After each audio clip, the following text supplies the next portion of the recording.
ಅಂಬಿಕಾಸುತ ವಿಘ್ನರಾಜನ ಪಿರಿದು ಸಂಸ್ತುತಿಸಿ ಅಮೃತಿಯ ಮನೆಗೆ ಕೈ ಮುಗಿದ ಪುರಾತನ ವಾಣಿಯರ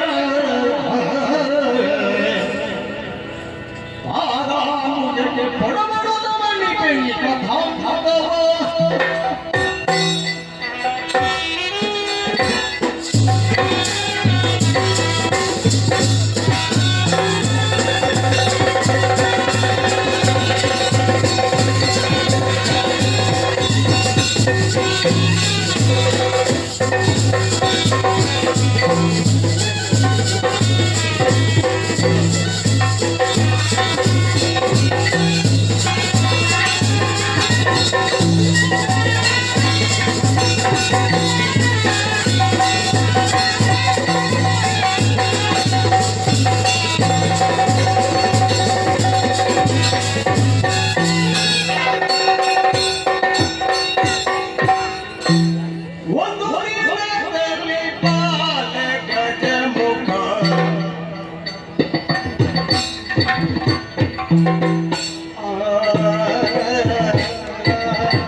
ಚಿತ್ತಶೈಲಿ ರಜತಾದ್ರಿ. ಇದು ರಜತಾದ್ರಿ ಅಂದ್ರೆ ಬೆಳ್ಳಿ ಬೆಟ್ಟ ಎಂಬುದಾಗಿ ಹೇಳ್ತಾರೆ. ಲಯಕರ್ತೃವಾದಂತಹ ಪರಮೇಶ್ವರ ದೇವರು ಇಲ್ಲಿ ನೆಲೆಸಿದ್ದಾರೆ. ಅದೆಷ್ಟೋ ಭಕ್ತಾದಿಗಳು ತಮ್ಮದಾದಂತಹ ಕಷ್ಟವನ್ನು ಕೇಳಿಕೊಳ್ಳುವುದಕ್ಕೆ ಬೇಕಾಗಿ ಕೈಲಾಸಕ್ಕೆ ಬರ್ತಾರೆ. ಅವರ ಕಷ್ಟವನ್ನೆಲ್ಲ ಪರಿಹರಿಸಿ ಅವರ ಇಷ್ಟಾರ್ಥವನ್ನೆಲ್ಲ ನೆರವೇರಿಸುವುದು ನನ್ನ ತಂದೆ. ಅಷ್ಟು ಮಾತ್ರ ಅಲ್ಲ, ಲೋಕವನ್ನು ರಕ್ಷಿಸುವವ ಪರಮೇಶ್ವರ. ಅವರನ್ನು ತಂದೆಯಾಗಿ ಪಡೆದವರು ನಾವು ಪುಣ್ಯವಂತರೇ ಸರಿ. ಹಾಗಿರುವಾಗ ಕೈಲಾಸದಲ್ಲಿ ಇದ್ದು ಮನಸ್ಸಿಗೆ ಏನೋ ಬೇಸರ ಆವರಿಸಿತ್ತು. ಆ ಹೊತ್ತಿಗೆ ನೇರವಾಗಿ ತಂದೆಯ ಬಳಿ ಹೋಗಿ ನಮ್ಮ ವಿಚಾರವನ್ನು ಹೇಳಿಕೊಂಡೆವು ಅಂತಾದ್ರೆ ಎಲ್ಲಿಯಾದ್ರೂ ಕೋಪಿಸಿಕೊಳ್ಳಬಹುದು ಎಂಬ ಉದ್ದೇಶದಿಂದ ನೇರವಾಗಿ ಅಮ್ಮನ ಬಳಿಗೆ ಹೋಗಿ ಹೇಳಿದ್ದು. ನಾವು ನಮ್ಮ ಬೇಸರವನ್ನು ಕಳೆಯಬೇಕು ಅಂತ ಆದ್ರೆ ಬೇರೆ ಒಂದು ಪ್ರದೇಶವನ್ನು ನಾವು ಕಾಣಬೇಕು, ಅಲ್ಲಿಗೆ ನಾವು ತಿರುಗಾಟಕ್ಕೆ ಹೋಗಬೇಕು. ಹಾಗಾಗಿ ನಮ್ಮ ತಂದೆಯಲ್ಲಿ ನೀವು ಅಪ್ಪಣೆಯನ್ನು ಕೇಳಿ ಬರಬೇಕಮ್ಮ ಎಂಬುದಾಗಿ. ಆದ್ರೆ ಇದುವರೆಗೂ ನಮಗೆ ಕೈಲಾಸದಲ್ಲಿ ಯಾವ ಕೊರತೆಯನ್ನು ಕಾಣಿಸುವುದರೇ ಅಲ್ಲ. ತಿನ್ನುವುದಕ್ಕಾಗಲಿ ಉಣ್ಣುವುದಕ್ಕಾಗಲಿ ಯಾವುದಕ್ಕೂ ಕೊರತೆ ಕಾಣಿಸುವವರಲ್ಲ ನಾವು. ಹಾಗಿರುವಾಗ ಬೇಕಾದಾಗಿ ಆಟ ಆಡುವಂತೆ ನಮಗೆ ಅನುಮತಿಯನ್ನು ಕೊಟ್ಟವರು ನಮ್ಮ ತಂದೆ. ಅಷ್ಟು ಮಾತ್ರ ಅಲ್ಲ, ಈ ಹೊತ್ತಿಗೆ ಅಮ್ಮ ಹೋಗಿ ತಂದೆಯಲ್ಲಿ ಆಜ್ಞೆಯನ್ನು ಪಡೆದು ಬಂದಿದ್ದಾರೆ. ಅದಕ್ಕೆ ತಂದೆಯವರು ಅಸ್ತು ಎಂಬುದಾಗಿ ಹೇಳಿದ್ದಾರೆ. ಅಮ್ಮನ ಒಂದು ಮಾತು ಕೇಳಿದ್ದೀಯ ನೀವು, ಆದಷ್ಟು ಬೇಗ ಆಟ ಆಡಿ ಮನೆಯನ್ನು ಸೇರಿಕೊಳ್ಳಬೇಕು ಎಂಬುದಾಗಿ. ಹಾಗಿರುವಾಗ ಅಮ್ಮನ ಮಾತಿಗೂ ನಾವು ಮನ್ನಣೆಯನ್ನು ಕೊಡಬೇಕು. ಮೊದಲಾಗಿ ಬಂದು ಕೈಲಾಸದ ತಪ್ಪಲ ಪ್ರದೇಶದಲ್ಲಿ ಬೇಕಾದಂತಹ ಆಟವನ್ನು ಆಡಿದವರಿದ್ದೇವೆ. ಆದರೆ ಈ ಹೊತ್ತಿಗೆ ನಿಮ್ಮಲ್ಲಿ ನಾನು ಕೇಳು, ಮೊದಲಾಗಿ ನೀನು ಯಾವ ಆಟ ಆಡಿದೆ? ನೀನು ನೀರಾಟವನ್ನು ಆಡಿದ್ದು, ನೀನು ಚೆಂಡಾಟವನ್ನು ಆಡಿದ್ದು.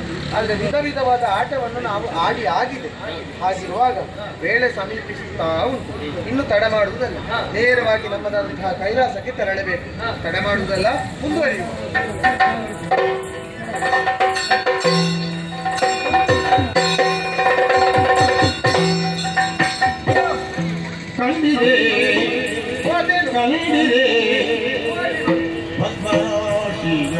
ನೀವು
ಓ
ಸುಬ್ರಹ್ಮಣ್ಯ, ನೇರವಾಗಿ ನಾವು ಕೈಲಾಸಕ್ಕೆ ತೆರಳಬೇಕು ಎಂಬುದಾಗಿ ವೇಗವಾಗಿ ನಡೆದಾಡಿಕೊಂಡು ಬಂದವರು ನಾವು. ಆದರೆ ಒಂದು ದಾರಿ ಮಧ್ಯದಲ್ಲಿ ವಿಶೇಷವನ್ನು ನಾನು ಕಂಡಿದ್ದೇನೆ. ಹಾಗಿರುವಾಗ ನಿನ್ನಲ್ಲಿ ಕೇಳ್ತಾ ಇದ್ದೇನೆ, ಏನಾದ್ರೂ ಒಂದು ವಿಶೇಷವನ್ನು ನೋಡಿದ್ದೇನೆ? ಹಂಗೇನು ಕಾಣುತ್ತಿಲ್ಲ. ಬೇರೆ ಏನು ಕಾಣಿಸ್ತಾ ಉಂಟು? ಬೇರೆ ಏನು ಕಾಣಿಸುವುದಿಲ್ಲ. ನಂದಿ, ದಾರಿ ಮಧ್ಯದಲ್ಲಿ ಏನಾದ್ರೂ ನಿನಗೆ ಖಂಡಿತ ಮಾವಿನ ಮರಗಳಿದೆ, ನಿನಗೆ ಮಾವಿನ ಮರ ಮಾತ್ರ ಕಾಣಿಸುವುದು, ಹೂವಿನ ಗಿಡಗಳು, ಹೂವಿನ ಗಿಡಗಳು. ಮುಂದೆ ಮುಂದೆ ಎಂತ ಇಲ್ಲ. ಏನು ಕಾಣಿಸುವುದಿಲ್ಲ. ಅರ್ಥವಾಯಿತು, ನಿಮ್ಮ ನೋಟವೇ ಬೇರೆ ಕಡೆ ಎಂಬುದಾಗಿ. ನೋಡು, ನಾನು ದಾರಿ ಮಧ್ಯದಲ್ಲಿ ಹೋಗುವಾಗ ಅಲ್ಲಿ ಮುಂದೆ ಸರಿಯಾಗಿ ನೋಡಂತೆ ದೊಡ್ಡದಾದಂತಹ ಒಂದು ರಾಶಿ ಕಾಣಿಸುತ್ತಾ ಉಂಟು. ಯಾವುದಿದ್ರು ಆಚೆ? ಅದು ಭಸ್ಮದ ರಾಶಿ. ಅದರಲ್ಲಿ ಒಂದು ಸಣ್ಣ ಕಥೆ ಉಂಟು. ಈ ಹಿಂದೆ ಲೋಕದಲ್ಲಿ ಅಧರ್ಮಿಷ್ಠನಾಗಿ ನಡೆಯುತ್ತಾ ಇದ್ದ ದುರುಳನಾದಂತಹ ತಾರಕಾಸುರ, ಆತನಿಗೆ ಬ್ರಹ್ಮನಿಂದ ವರ ಇತ್ತು, ಹರಕುಮಾರನಿಂದ ನಿನಗೆ ಮರಣ ಎಂಬುದಾಗಿ. ಹಾಗಿರುವಾಗ ಹರಕುಮಾರನ ಜನಿಸಬೇಕು ಅಂತ ಆದ್ರೆ ಹರನು ತಪಸ್ಸನ್ನು ಬಿಡಿಸಬೇಕು. ತಪಸ್ಸನ್ನು ಬಿಡಿಸುವವರು ಯಾರು? ಆ ಹೊತ್ತಿಗೆ ದೇವೇಂದ್ರನಿಗೆ ಕಂಡದ್ದು ಮನ್ಮಥ. ನೇರವಾಗಿ ಮನ್ಮಥನಲ್ಲಿ ದೂರನ್ನು ಕೊಟ್ಟಾಗ ಮನ್ಮಥ ನೇರವಾಗಿ ಹೋಗಿ ಪರಮೇಶ್ವರನ ತಪಸ್ಸನ್ನು ಕೆಡಿಸುವುದಕ್ಕೆ ಆತನ ಪಂಚಶರಗಳನ್ನು ಪ್ರಯೋಗಿಸಿದ. ಆ ಹೊತ್ತಿಗೆ ಕೋಪಗೊಂಡಂತಹ ಪರಮೇಶ್ವರ ದೇವರು ತನ್ನದಾದಂತಹ ಕಿಚ್ಚುಗಣ್ಣನ್ನು ತೆರೆದು ಬಿಟ್ಟರು. ಆ ಹೊತ್ತಿಗೆ ದಾವಾಗ್ನಿಗೆ ಮನ್ಮಥ ಬೆಂದು ಹೋದ. ಆ ಬೆಂದು ಹೋದಂತಹ ಆತನ ದೇಹದ ಭಸ್ಮದ ರಾಶಿ ಅಷ್ಟು ದೊಡ್ಡದಾಗಿ ಅಲ್ಲಿ ರಾಶಿ ಅರಿಬಿಟ್ಟಿದೆ. ಹಾಗಿರುವಾಗ ಅದನ್ನು ನೋಡಿದ ಮೇಲೆ ನನ್ನ ಮನಸ್ಸು ನಿಂತಲ್ಲಿ ನಿಲ್ಲುವುದಿಲ್ಲ. ಏನಾದರೂ ಒಂದು ಪಾಂಡಿತ್ಯವನ್ನು ತೋರಿಸಬೇಕು ಎಂಬುದಾಗಿ ನನ್ನ ಮನಸ್ಸು ಹಂಬಲಿಸುತ್ತಾ ಉಂಟು. ಹಾಗಾಗಿ ಆ ಭಸ್ಮದ ರಾಶಿಯಿಂದ ಒಂದು ಸುಂದರವಾದಂತಹ ಆಕೃತಿಯನ್ನು ತಯಾರಿಸಬೇಕು ಎಂಬುದಾಗಿ ನಾನು ತೀರ್ಮಾನಿಸಿದ್ದೇನೆ. ಹಾಗಾಗಿ ನಿಮ್ಮಲ್ಲಿ ಒಂದು ಸಣ್ಣ ಸಹಾಯವನ್ನು ಕೇಳ್ತಾ ಇದ್ದೇನೆ. ಓ ಸುಬ್ರಹ್ಮಣ್ಯ, ಒಂದು ಆಕೃತಿಯನ್ನು ತಯಾರಿಸಬೇಕು ಅಂತ ಆದ್ರೆ ಮೊದಲಾಗಿ ಬೇಕಾದದ್ದು ನೀರು. ನೀನೇ ಈಗ ಆಟ ಆಡಿ ಬರುವಾಗ ನೀನು ನೋಡಿದ್ದು, ನೀರು ತರಬೇಕು ಅಂತ ಆದ್ರೆ ಸ್ವಲ್ಪ ಆಳಕ್ಕೆ ನಾವು ಹೋಗಬೇಕು. ಆದ್ರೆ ಈ ಹೊತ್ತಿಗೆ ನನಗೆ ಒಂದು ಉಪಕಾರವನ್ನು ನೀನು ಮಾಡಬೇಕು. ನೇರವಾಗಿ ಹೋಗಿ ನನಗೆ ಬೇಕಾದಷ್ಟು ನೀರನ್ನು ನೀನು ತಂದು ಕೊಡಬೇಕು. ನನ್ನಿಂದ ಆಗುದಿಲ್ಲ. ಯಾಕಾಗುದಿಲ್ಲ?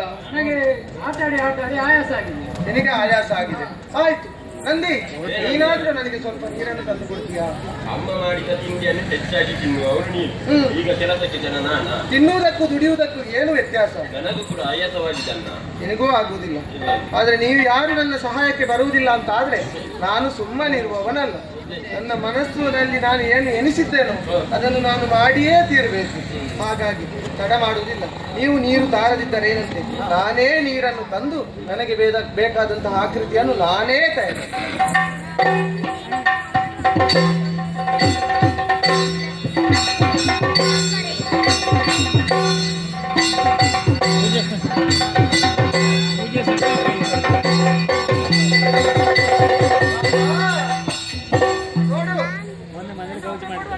ಕೊಡುವುದಕ್ಕೆ ಆಗುದಿಲ್ಲ. ನಾನು ಸಹಾಯವನ್ನು ಕೇಳಿದ್ರೆ ನಿನಗೆ ಆಗುದಿಲ್ಲ ಅಂತ, ನಿನಗೆ ಆಯಾಸ ಆಗ್ತದೆ. ನಾನು ಇಷ್ಟು ಕಷ್ಟಪಟ್ಟು ತಯಾರು ಮಾಡಿದ್ದು ಈ ಆಕೃತಿ, ಇದನ್ನು ನಿನಗೆ ಕೊಡಬೇಕಾ? ಚಂದ ಉಂಟು ಅಂತ ನನಗೂ ಗೊತ್ತುಂಟು, ನಿನಗೂ ಕೊಡುವುದಿಲ್ಲ. ನೀನಾದ್ರೂ ಒಂದು ನನ್ನ ಪಂಗಡದಲ್ಲಿ ಸೇರ್ತಿ ಅಂತ ಭಾವಿಸಿದ್ರೆ ನಿನಗೂ ಆಯಾಸ ಆಗಿದೆ ಅಲ್ವಾ? ಹಾಗಿರುವಾಗ ನೋಡಿ ಎಷ್ಟು ಸುಂದರವಾದಂತಹ ಆಕೃತಿಯನ್ನು ನಾನು ತಯಾರಿಸಿದ್ದೇನೆ. ನಾನು ಕೊಡುವುದೇ ಇಲ್ಲ, ನಿಮಗೆ ಇರುವವರೆಗೂ ಕೊಡುವುದಿಲ್ಲ. ಇದನ್ನು ಮೊದಲಾಗಿ ನಾನು ತೋರಿಸಬೇಕಾದದ್ದು ನನ್ನ ಅಮ್ಮನಿಗೆ.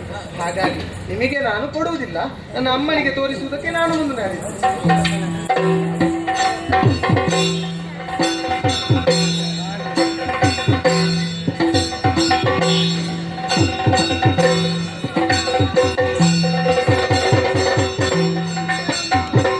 ಏನಿದೆ ವಿಶೇಷತೆಯನ್ನು ಕಾಣುತ್ತಿದ್ದೇನೆ ನಿಮ್ಮಲ್ಲಿ ನಾನು.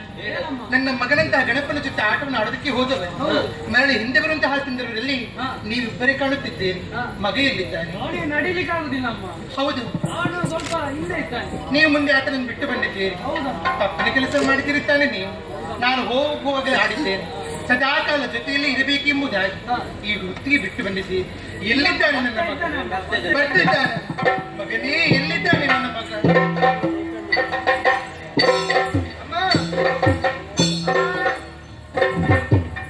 ಮಗನೇ, ವಂದಿಸಿಕೊಂಡಿದ್ದೇನೆ ತಾಯಿ. ಏನಿದೆ ವಿಶೇಷತೆಯನ್ನು ಕಾಣುತ್ತಿದ್ದೇನೆ. ಏನಮ್ಮ? ಯಾವತ್ತೂ ಕೂಡ ತಾಯಿಗೆ ವಂದಿಸುವಾಗ ಎರಡು ಕೈಯನ್ನು ಮುಗಿದು ವಂದಿಸುತ್ತಾ ಇದ್ದವು. ಹಾ. ಈ ಹೊತ್ತಿಗೆ ಹಾ. ಒಂದು ಕೈಯಲ್ಲಿ ವಂದಿಸುತ್ತಾ ಇದೆಯೇ?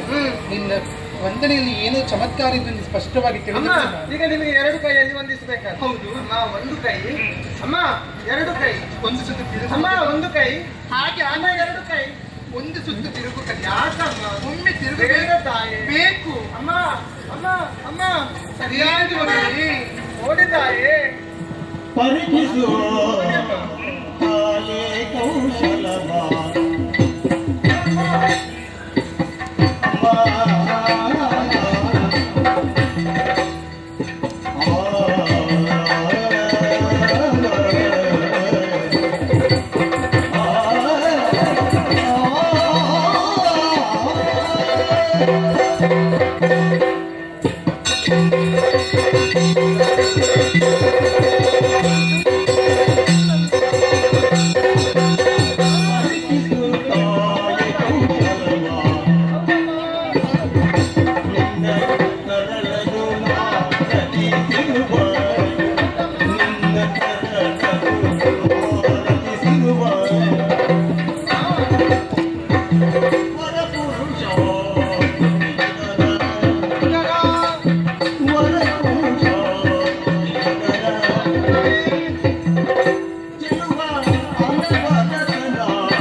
ಯಾಕೆ ಈ ರೀತಿಯಾಗಿ ಹೋಯಿತು? ತಡವಾಗಿ ಬರುವುದಕ್ಕೂ ಬಲವಾದ ಕಾರಣ ಉಂಟು ತಾಯಿ. ಏನಿದು ಕಂದ? ಅಮ್ಮ, ನಿಮ್ಮ ಮಾತಿನಂತೆ ಕೈಲಾಸದ ತಪ್ಪಲು ಪ್ರದೇಶಕ್ಕೆ ಆಟ ಆಡುವುದಕ್ಕೆ ನಾವು ತೆರಳಿದವರು. ಹಿಂದೆ ಬರುವಂತಹ ಸಂದರ್ಭದಲ್ಲಿ ಅವರು ಮುಂದೆ ಬರುತ್ತಿದ್ದರು, ನೀನು ಕಾಣುತ್ತಲೇ ಇರಲಿಲ್ಲ. ಅಮ್ಮ, ನಿಮ್ಮ ಮಾತಿಗೆ ಬೆಲೆಯನ್ನು ಕೊಟ್ಟು ನಾವು ಬೇಗ ಹೊರಟಿದ್ದೇವೆ ತಾಯಿ. ಮತ್ತೇನಾಯ್ತು? ಆದರೆ ದಾರಿ ಮಧ್ಯದಲ್ಲಿ ಒಂದು ಭಸ್ಮದ ರಾಶಿಯನ್ನು ನಾನು ನೋಡಿದೆ ತಾಯಿ. ಭಸ್ಮದ ರಾಶಿ? ಹೌದಮ್ಮ. ಆ ಬಳಿಕ ಅದನ್ನು ನೋಡಿದ ನಂತರ ನನ್ನ ಮನಸ್ಸಿನಲ್ಲಿ ಒಂದು ಆಶೆ ಹುಟ್ಟಿಕೊಂಡಿತ್ತಮ್ಮ. ಏನಿದು ಕಂದ? ಏನಾದರೂ ಒಂದು ಆ ಭಸ್ಮದ ರಾಶಿಯಿಂದ ಒಂದು ಆಕೃತಿಯನ್ನು ಸಿದ್ಧಪಡಿಸಬೇಕು ಎಂಬುದಾಗಿ.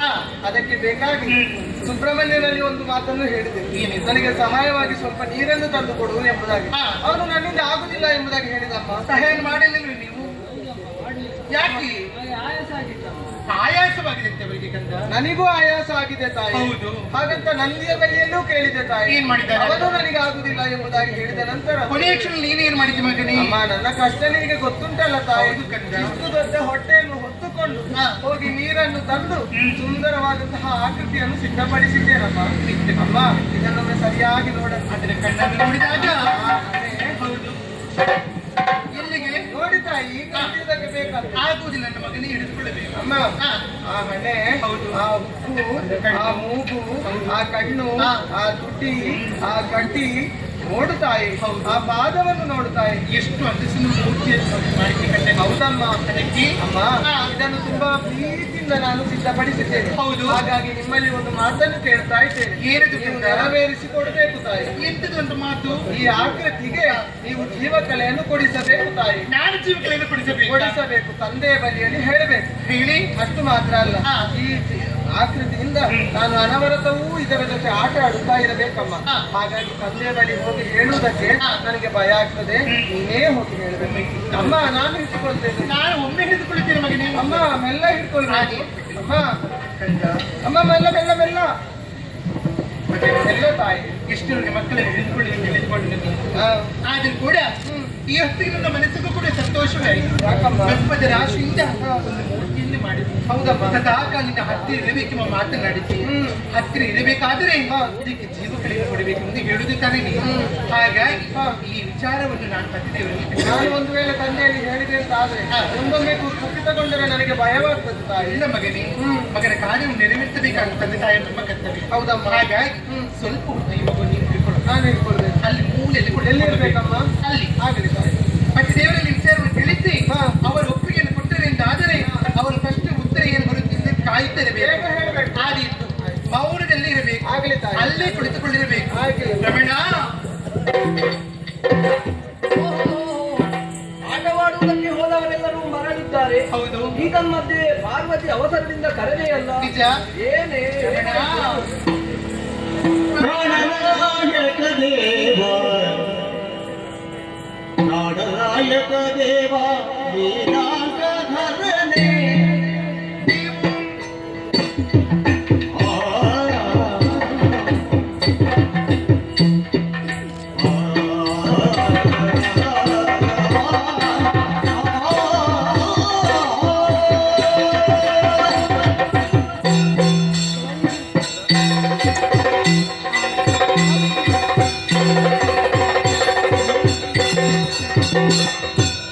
ಪ್ರಾಣನಾಯಕ ದೇವ, ವೀರಾಂಗಧರನೇ.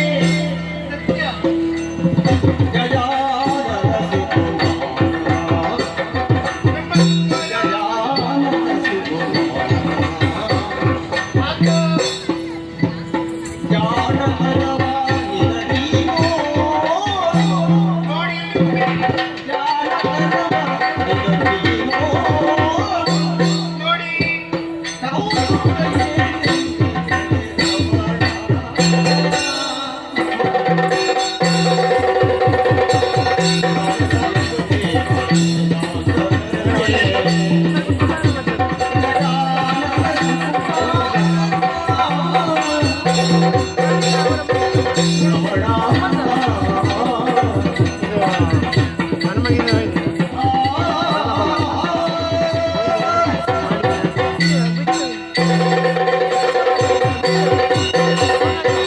ಪ್ರಾಣೇಶ್ವರ, ಪ್ರಾಣೇಶ್ವರಿ ಮೊಟ್ಟ ಮೊದಲಾಗಿ ತಮ್ಮ ಪವಿತ್ರ ಪಾದಕ್ಕೆ ವಂದಿಸಿಕೊಳ್ಳುತ್ತಿದ್ದೆ. ಹೇಳಿ. ಸದಾ ಕಾಲ ತಮ್ಮ ಪಾದ ಸೇವೆಯಲ್ಲಿ ತೊಡಗಿಕೊಂಡಿದ್ದವಳು ನಾನಲ್ಲಿ. ಲೋಕದಲ್ಲಿ ಹೆಣ್ಣು ಮಕ್ಕಳು ಬಯಸುವುದೇ ದೇವರಿಂತಹ ಗಂಡನನ್ನು ಪಡೆದುಕೊಳ್ಳಬೇಕು ಎಂಬುದಾಗಿ. ಆದರೆ ನಾನು ಆ ರೀತಿಯ ಇಂತಹ ದೇವರನ್ನ ಗಂಡ ಎಂಬುದಿಗೆ ಸ್ವೀಕರಿಸಿದ್ದೇನೆ. ಸರಿ. ಅಷ್ಟು ಮಾತ್ರವಲ್ಲದೆ ಲೋಕದೆಲ್ಲರೂ ಕೂಡ ಆಡುವಂತಹ ಮಂತ್ರ ಓಂ ನಮಃ ಶಿವಾಯ ಇರುವಂತಹ ಮಂತ್ರವನ್ನು ಕೇಳಿದಾಗ ನನ್ನ ಮನಸ್ಸಿಗೂ ಕೂಡ ಸಂತೋಷವೇ ಆಗುತ್ತದೆ. ಆದ್ರೆ ಇಂದು ದಿವಸ ವಿಶೇಷತೆ ಬೇರೆ ಏನಿಲ್ಲ ಪ್ರಭು. ಏನೇ? ನಮ್ಮ ಮಗನಂತಹ ಗಣಪ ಗಣಗಳನ್ನೆಲ್ಲ ಜೊತೆಗೂಡಿಕೊಂಡು ಆಟವನ್ನು ಆಡೋಕ್ಕೆ ಹೋದ. ತಿಳಿದ ವಿಚಾರ. ಆಟವನ್ನು ಆಡಿ ಹಿಂದೆ ಬರುವಂತಹ ಸಂದರ್ಭದಲ್ಲಿ ಬರಿಗೆಯಲ್ಲಿ ಬಂದದ್ದು ಆಟ ಅಲ್ಲ. ಮತ್ತೆ ಆತ ತೆಗೆದು ನೋಡಿದಂತಾದರೆ ಭಸ್ಮದ ರಾಶಿಯಿಂದ ಒಂದು ಮೂರ್ತಿ ಸಿದ್ಧತೆಯನ್ನು ಮಾಡಿದ್ದಾನೆ. ಹಾಗಾಗಿ ಮಗನೇ ಗಣಪ, ಒಮ್ಮೆ ಹೀಗೆ ಆಗ್ತದಮ್ಮ. ನನ್ನ ಮೇಲೆ ನಂಬಿಕೆ ಇಲ್ಲವೇ? ಬರ್ಬೇಕಾ? ಒಮ್ಮೆ ಹತ್ತಿರ ಬಾ. ಕೊಡು ಮಗನೇ. ಇಲ್ಲ ತಾಯಿ. ಆಡಿದ ಕಂದ ಅಮ್ಮ, ಹಿಡಿದುಕೊಳ್ಬೇಕಾ? ನನ್ನ ಮಗನೇ ನಾನು ಹಿಡಿದಿದ್ದೇನೆ. ಅಲ್ಲಿ ದೂರದಲ್ಲಿ ನಿಲ್ಲು. ಪ್ರಾಣೇಶ್ವರ ಭಸ್ಮದ ರಾಶಿಯಿಂದ ಮೂರ್ತಿಯನ್ನು ಸಿದ್ಧತೆಯನ್ನು ಮಾಡಿದ್ದಾನೆ. ಹಾಗಾಗಿ ಜೀವನದಲ್ಲಿ ಯಾವುದೇ ಮಕ್ಕಳಿಗೂ ಕೂಡ ಅದೆಷ್ಟು ಆಸೆಗಳಿರುವುದು ಸಹಜ ತಾನೆ. ಆ ಆಸೆಗಳನ್ನು ಈಡೇರಿಸಬೇಕಾದ್ದು ತಂದೆ ತಾಯಿಯವರಿಗೆ ನಮ್ಮ ಕರ್ತವ್ಯ. ಅದಕ್ಕೆ ಹಾಗಾಗಿ ಮಗನ ಆಸೆ ಏನು ಗೊತ್ತೇ? ಏನೇ? ರಮಣ, ತಳುವದಿದ್ದರೆ ಜೀವನದೆಯೆಂದು ಪ್ರತಿಮೆಗೆ ಇದಕ್ಕೆ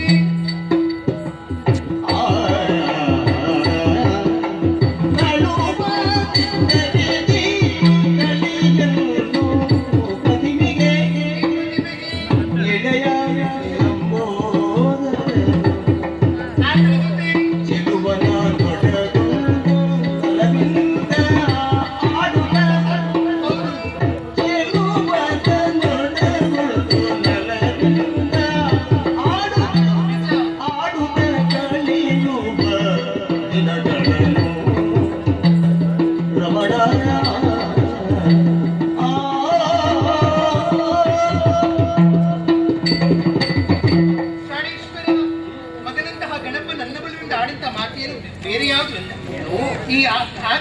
ಜೀವಗಳನ್ನು ಕೊಡಬೇಕು. ಸದಾ ಕಾಲ ಆತನ ಹತ್ತಿರದಲ್ಲಿ ಇರಬೇಕು. ಆಟವನ್ನಾಡುವಂತ ಹೊತ್ತಿಗೆ ಕೂಡ ಸದಾ ಕಾಲ ಆತನ ಜೊತೆಯಲ್ಲಿ ಇರಬೇಕೆಂಬ ಆಸೆ ಆತನೆ. ಹಾಗಾಗಿ ಮಗ ಆಡಿದ ಮಾತನ್ನು ಈಡೇರಿಸಬೇಕಾದ ತಮ್ಮ ಕರ್ತವ್ಯ ತಾನೆ. ಅದಕ್ಕೆ ಹಾಗಾಗಿ ಇದಕ್ಕೊಂದು ಜೀವಗಳನ್ನು ಕೊಡಬೇಕು ತಾವು. ಈ ಬೊಂಬೆಗೆ ನಿಜ ಅಗಜೆ ಅಗಜೆ ನುಡಿಗೆ ಮಗದನು ಸುರಿದ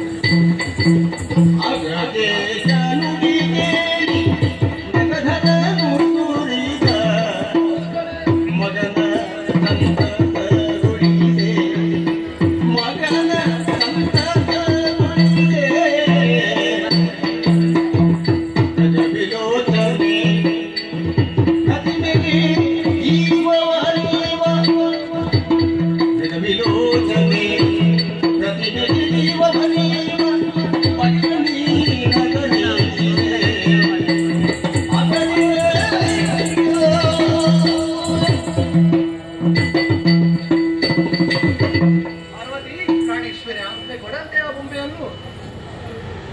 ಆಹಾ ಆಹಾ ಆಹಾ ಏನು ಚಂದ, ಏನು ಚಂದ.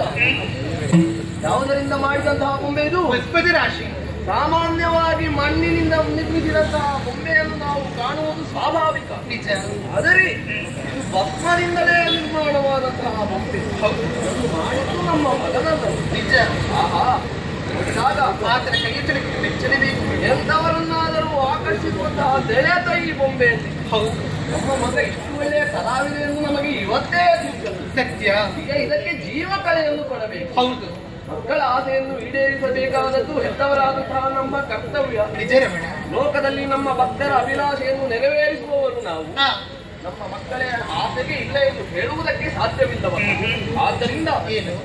ಈ ಬೊಂಬೆಗೆ ಯಾವ ರೀತಿಯ ಜೀವಕಳೆಯನ್ನು ನೀಡಬೇಕೆಂದು ಆಲೋಚಿಸುವಷ್ಟರಲ್ಲಿ ಹಾ, ಏನದು ಅಂಬರ ಮಾರ್ಗದಿಂದ ಯಾವುದೋ ಶಬ್ದ ಕೇಳುತ್ತಾ ಇದೆ ಅಲ್ಲ. ಓಹೋ ಓಹೋ, ಆತ್ಮ ಒಂದು ತಿರುಗುತ್ತಿರುವಂತಹ ಶಬ್ದ ಅದು.